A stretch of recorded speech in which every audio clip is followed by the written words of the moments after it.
Chapter 7. As Sonda had foreseen, the small spaceship built by her and her robots yielded the desired result. And Dario, during the first day of the journey, conceived a combat plan for which it was essential to contact certain people from the Martian colony of Syrtis. He consulted with Sonda, and she nodded weakly, showing neither enthusiasm nor displeasure. "Do as you wish, Dario." Thus he landed on Mars at the space base Samoa II, whose commander Dario knew. It was night, and the light of Phobos' white moon cast magical glints over the reddish and abrupt ground surrounding the paved field, at the back of which stood the enormous metallic hangars of the latest architecture. Almost immediately upon landing at the end of the auxiliary runway, they saw a fast-moving vehicle approaching them, and noticed a group of soldiers and officers from the Space Exploration Army heading their way. For whatever reason, Dario prepared his automatic pistol and opened the small hatch, jumping out immediately. "Who are you all? Qui soit?" Dario heard them asking through a loudspeaker in the international language. Dario Cox, from the Space Exploration Service. And at the magical incantation of his name, several silhouettes emerged from the now stopped vehicle and ran towards him. "Captain Cox. Friend, where did you get that device? How is the shenanigans at home going? Who is the commander here now?" Dario asked in turn. "Is Major Hercule still here?" "Yes, but he has chosen to remain neutral in the conflict." "For now," the officer replied. "Fine. Please do me the favor of taking care of a woman I brought inside the ship while I speak with him. If she needs medical help, please provide it." Dario left the officer and his men with their mouths open and ran towards the central buildings of the base. Major Hercule himself came out to receive him a few minutes later, half-dressed, but was very happy to see him, hugging him effusively. In brief words, Dario explained his wishes. "What you're asking for is very risky, Cox. Earth is at war, and we wanted to remain neutral. Neutral, while thousands of our own kind are dying every day because a madman seeks power. No, Hercule, this isn't your best stance. Your position is alongside General Sutton, fighting for the defense of freedom." "All right, Cox, damn it if I'm wrong. I will go with you, even if we are on that fratricidal bonfire. But I need to prepare the people." "Agreed, Hercule. I'm counting on you." And a minute later, as Dario hurried to his small spaceship, Major Hercule told him, "We will follow you tomorrow morning. I will send notice to the other bases in Japahia and Eliseo, and if they want to come, I will gather more than 1,000 ships." "Magnificent, Hercule. I preferred to get ahead and see if I can rescue Tyrrell and O'Brien." Upon reaching the flying saucer, Dario encountered a difficulty, as the officer who had remained to watch him seemed distressed. "What's the matter?" asked Major Hercule. "This woman, sir, the one Captain Cox brought. She must be sent immediately to a hospital."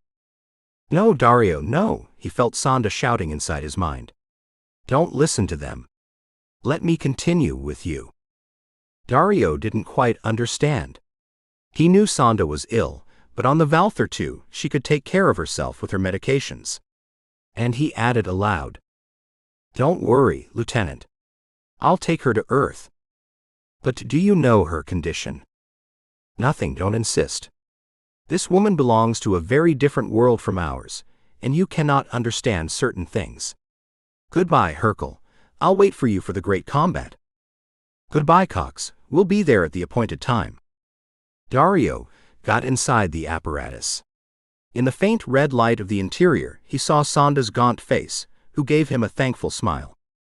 "You're very good, Dario. Thank you for taking me with you." "Don't worry, my love. Now we'll go to hell together. Do you have any news?" "Tyrrell, O'Brien, and the American pilot Green have been condemned to death this afternoon. Radio and television broadcasters announce that they will be executed within 2 days. We can make it on time. I know I'm somewhat ill, but I'll endure." This last news made Dario hurriedly prepare the ignition devices. As he turned the contact ignition key, a vivid flare illuminated the entire outline of the Syrtis Martian base, and the saucer took off into the starry night sky sprinkled with sparkling stars. Shortly after, the luminous tail of the metallic comet faded into the firmament, disappearing completely, or being transformed into a tiny star of the 20th magnitude. "Good luck, my friend," said the moved Major Hercule. The lieutenant beside him, also staring lostly into the firmament, murmured, "The medical sergeant told me, sir. That woman was contaminated with radioactivity and won't live more than 3 days. But damn, she's so beautiful." "May God protect you both," ended Major Hercule. The underwater prison of Chow Lung was silent. The cement platform leading to the depths of the penitentiary was battered by the fierce waves. There was a boat moored to the rings, and several men, clad in waterproof clothing, nervously paced back and forth around the polished and small cement base. Beneath them, in the depths of the sea, the most important prison in the East housed 10,000 prisoners, 3 of whom were to die that very night. Finally, a hatch opened, and several uniformed men emerged from the pneumatic elevator. Those waiting, grumbling softly about their unpleasant task, presented their credentials. Almost instantly, another group of men came out with the prisoners.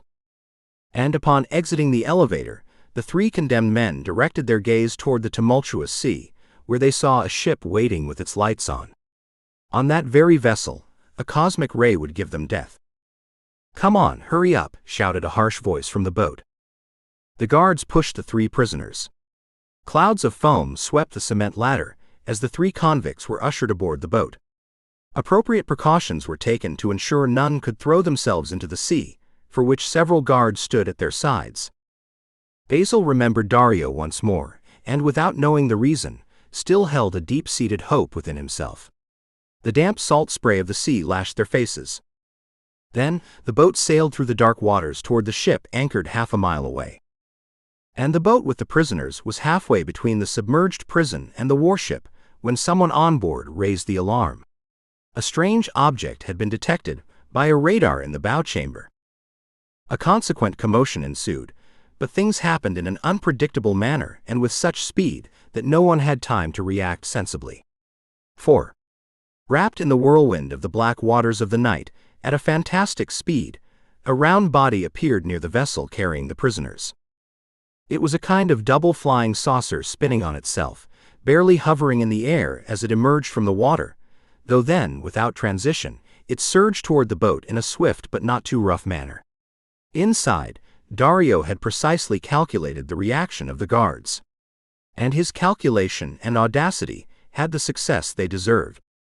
The collision at the port bow caused the boat to heel enough for Basil, who was the first to react, to charge at the nearest guard, throwing him into the water. Mark did the same with 2 more, hitting them with headbutts, and when the hatch of Cox's device opened, they leapt toward it. First went the American pilot, who was pushed by Basil, while using his feet, he defended himself against the attack of the other guards who had fallen into the water. But Dario intervened in time, and his atomic pistol took down the body of 1 guard and a sailor from the boat, who were trying to attack the prisoners. Mark was the second to board Dario's small apparatus, while Basil engaged the remaining guards on the boat. Without thinking for a moment, Dario thrust half his body out of the hatch and grabbed Basil by an arm, hoisting him onto the saucer. The Brazilian knew that the calculated seconds for the surprise attack were running out, and understood that the destroyer was about to open fire at any moment.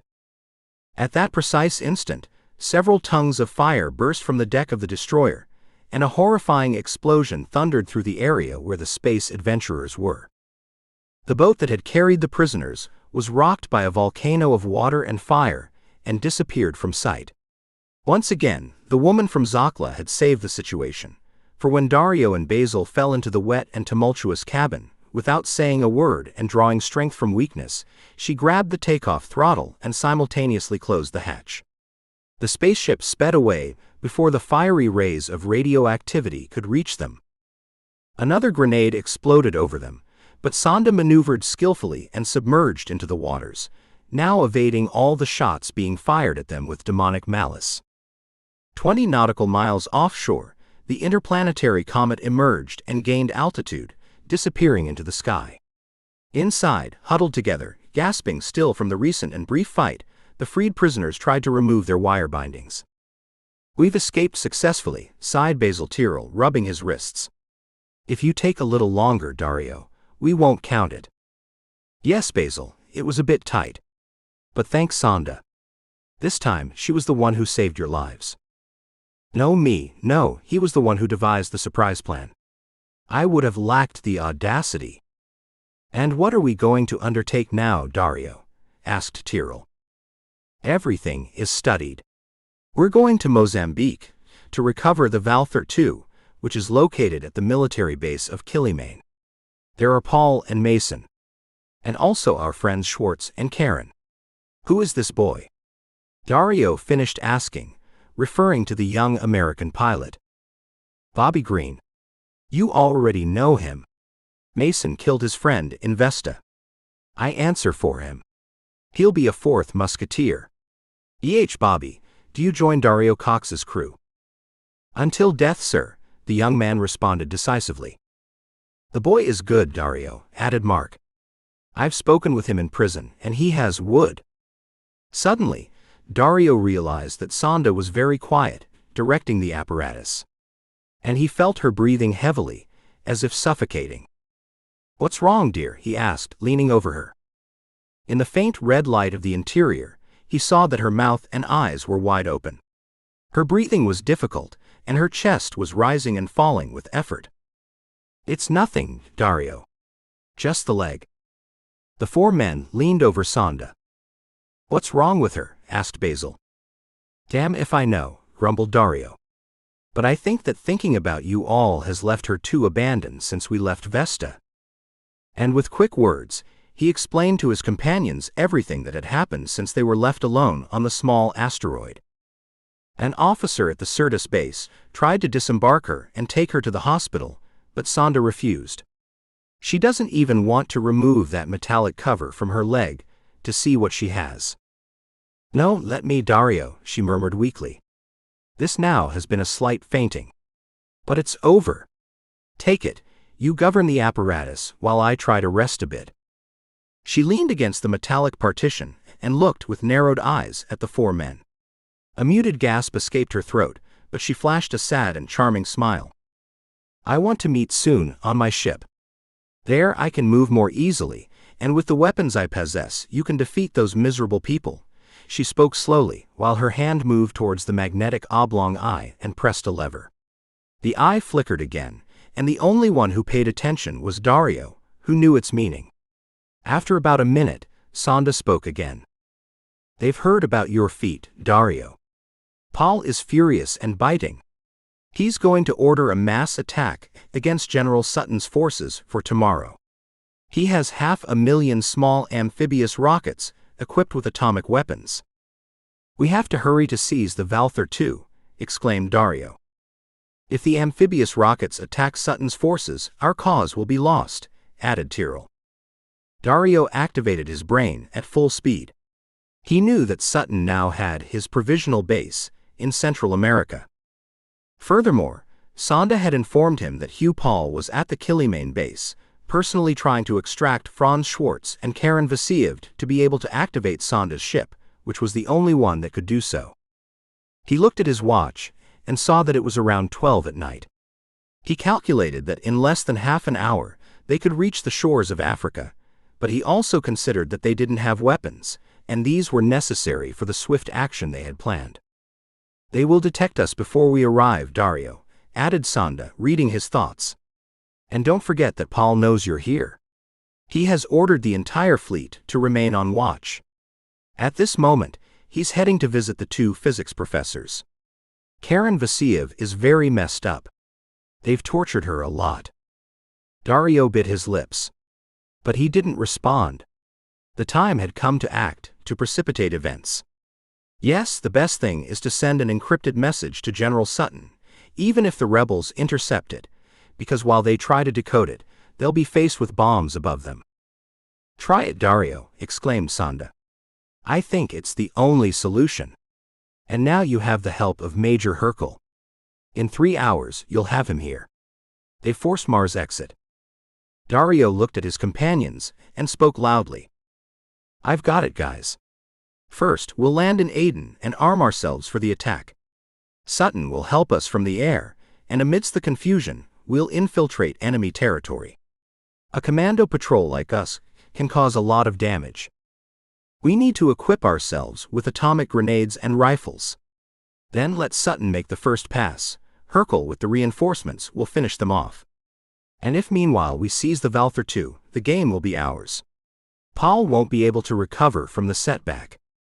At that moment, he maneuvered his wrist radio, connecting to the tiny electric battery. They hadn't yet flown over the Oman Sea when their encrypted messages had already been intercepted by Sutton and Hercule, and their plan was being examined by the Air State Major. But shortly after, upon landing near Aden, a short double message responded to his, giving approval. While hundreds of combat, aerial and space devices prepared to engage in the decisive battle. Life or death for the cause of humanity. In front of the modern city of Aden, near a ruined bastion standing by the sea, Dario stopped the Cosmonave. In that place, the waves crashed over the soft sand. "You and Bobby," he said to Mark, "you'll come with me. We're going for a walk in the city. Basil will take care of Sonda." Shortly after, the three men left the apparatus, sliding along the beach at a prudent distance from each other, until they reached a wide, lonely avenue. Dario looked down it. In the distance, he saw several night owls and a fast car crossing the nearest intersection. And on the same corner, he saw what he was looking for: a pair of military police officers, calmly strolling with their repression gear slung over their shoulders. And he saw their shiny atomic rifles slung over their shoulders, and the capsules of atomic grenades and anti-tank weapons strapped to their belts. They belonged to the Arab Regular Surveillance Army, and on their arms, they carried the emblem of the new government. He approached them at a good pace. When he realized that no one was watching him, he signaled to Green, who understood. Then he approached the two soldiers and confronted them. "Good evening, and excuse me for dressing like this," he spoke to them, feigning nervousness. "But could you tell me where I can find a hospital open at this hour? I'm a merchant pilot." The two soldiers looked at each other with an interrogative expression. "A hospital?" asked one of them. "Yes, my wife. I'm about to become a father in a moment. My lady is on the ship, and? Good God, man. Why didn't you call?" Dario played his part well. With the corner of his eye, he saw that Bobby was a few steps away, and further back, Mark was hastening his apparent stroll. "A cigarette, please. I left the ship without." The youngest soldier took the bait, instinctively reaching into the upper pocket of his suit. And at that precise moment, Dario's fist shot out like a catapult, hitting the other man in the chin. The guard jerked his head back, but a new, very fast impact struck him in the abdomen. The other tried to react, but Bobby jumped on him, grabbing him by the back and delivering a rough blow to the head that made him stagger, half unconscious. Bobby repeated his blow, and a second later, the two guards lay on the ground, unconscious. Hurriedly, they were disarmed by Green and Dario.